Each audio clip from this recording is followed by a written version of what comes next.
Today, let's talk about how temptation comes and how it works. And I want to read to you 4 verses from James chapter 1. We're going to begin James chapter 1, beginning at verse 13, where we read this. Let no one say when he is tempted, I am tempted by God. For God cannot be tempted by evil, nor does he himself tempt anyone.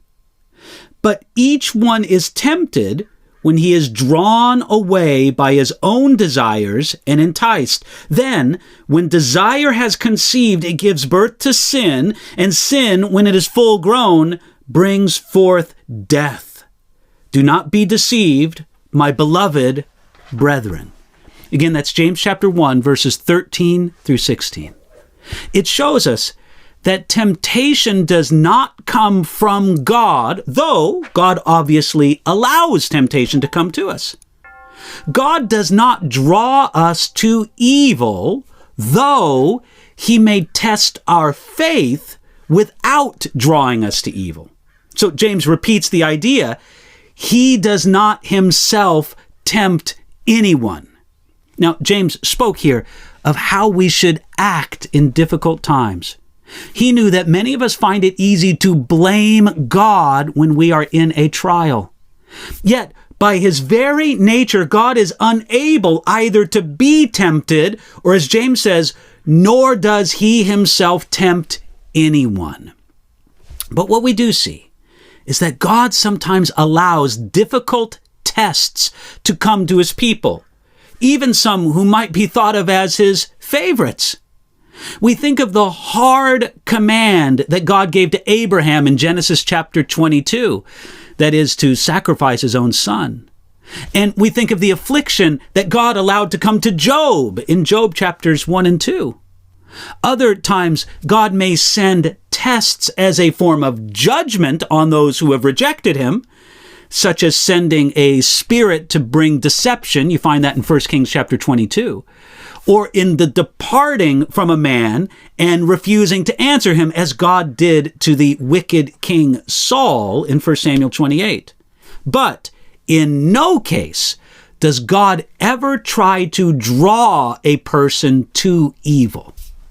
Now, if temptation does not come from God, then where does it come from? Many of us like to always blame temptation on the devil, but that's not always true.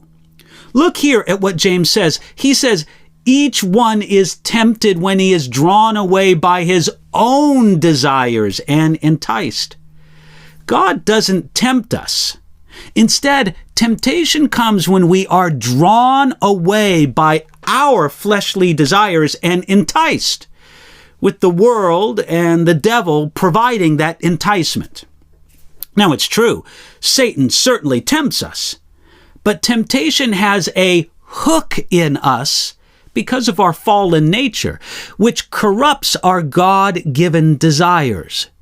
We often give Satan too much credit for his tempting powers, and we fail to recognize that we are drawn away by our own desires.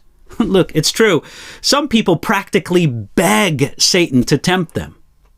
Then James reminded us in these verses of where temptation leads. He says this, when desire has conceived, it gives birth to sin. Springing forth from corrupt desire is sin. Springing forth from sin is death. This progression to death is an inevitable result that the tempter always tries to hide from us, but that should never deceive us. That's why James wrote this. He said, do not be deceived, my beloved brethren. The tempter's grand strategy is to convince us that following our corrupt desires will somehow produce life and goodness for us.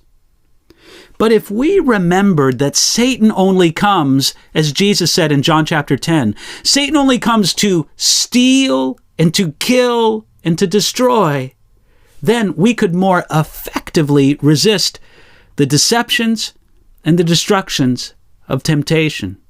So friends, today, wise up about how temptation comes and how it works in us, And God helping us, let's stand against the temptations that come to us from the world, the flesh, and the devil.